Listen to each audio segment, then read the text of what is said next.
All right, good to have you back. In the U.S., the Supreme Court has allowed President Trump's latest travel ban to come into full effect. Now, in what's seen as a victory for the president, the court will impose restrictions on travelers from 6 mainly Muslim countries: Chad, Somalia, Libya, Iran, Syria, and Yemen.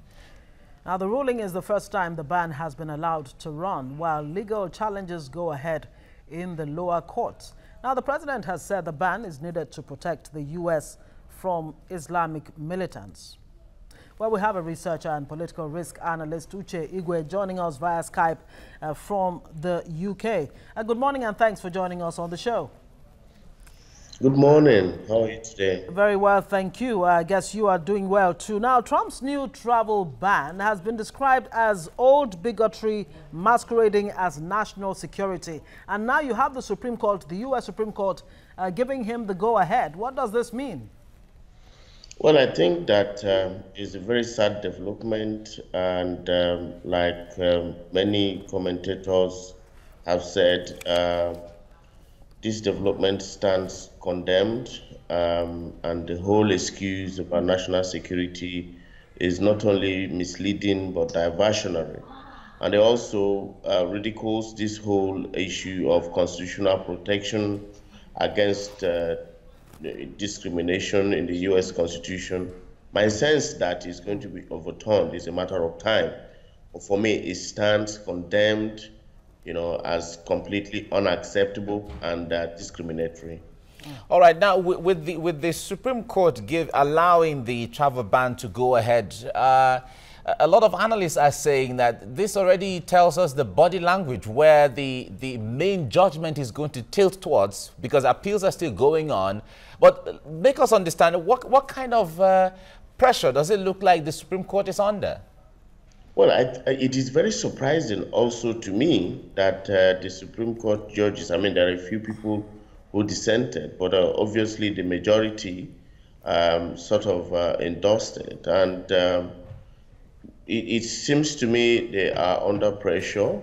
But, I think that the bigger picture is that it's going to make the United States, the so-called champion of freedom, to look very bad, before the world. So there is no amount of pressure, as it were, on the Supreme Court judges that will make this kind of decision acceptable at this time. I am shocked, and many people are outraged, that the Supreme Court judges allowed this to scale through.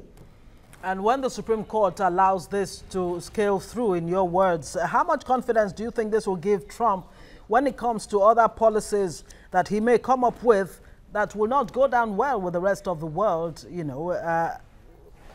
How will this all play out? Yeah, obviously this is quote unquote a vote of confidence on Donald Trump himself. It's going to embolden him further to continue to make what I call very rascal executive orders. But we watch and see. Obviously, my sense is that this whole excuse of national security, a blanket ban on Muslim countries, is going to backfire, really, because at the end of the day, if national security is being pursued, then, from where I sit, I don't think that, those results are going to be gotten, really, from this kind of policies.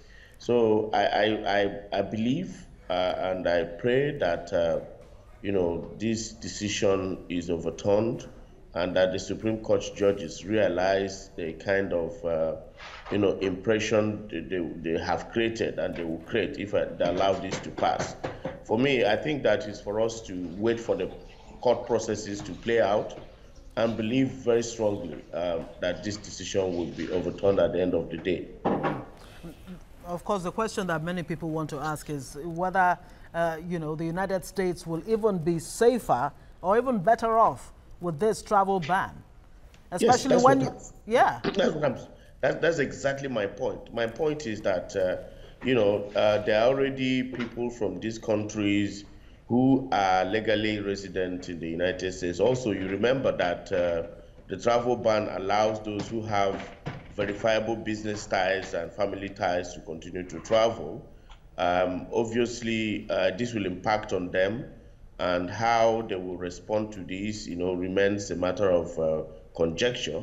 But, I do not think that this kind of policy, would, under the excuse of national security, will yield the desired results. I think that Donald Trump and his administration should begin to look for other policies to make United States safer.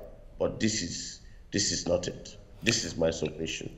All right. Now, the analysts have said in the past dispensations in the United States, the U.S.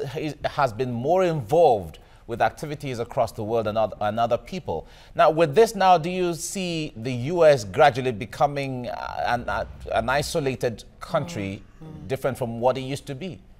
I think that the whole issue of terrorism is something that needs to be studied, a little further.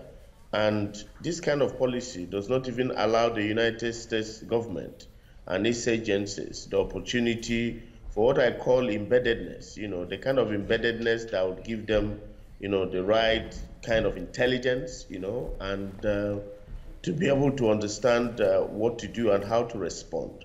So, and I think that, for this kind of very complicated, phenomenon, known as terrorism, I think that the world needs to understand it further. I think the United States should do whatever they can, the kind of positive policies that will give them insight and intelligence, rather than this kind of discriminatory ban, which, in my view, will limit opportunities for embeddedness, limit opportunities for, analysis and intelligence gathering. All right, Dr. Uche Igwe, speaking with us from Brighton there, the United Kingdom. Thank you so much for your insights, as always, on TVC Breakfast.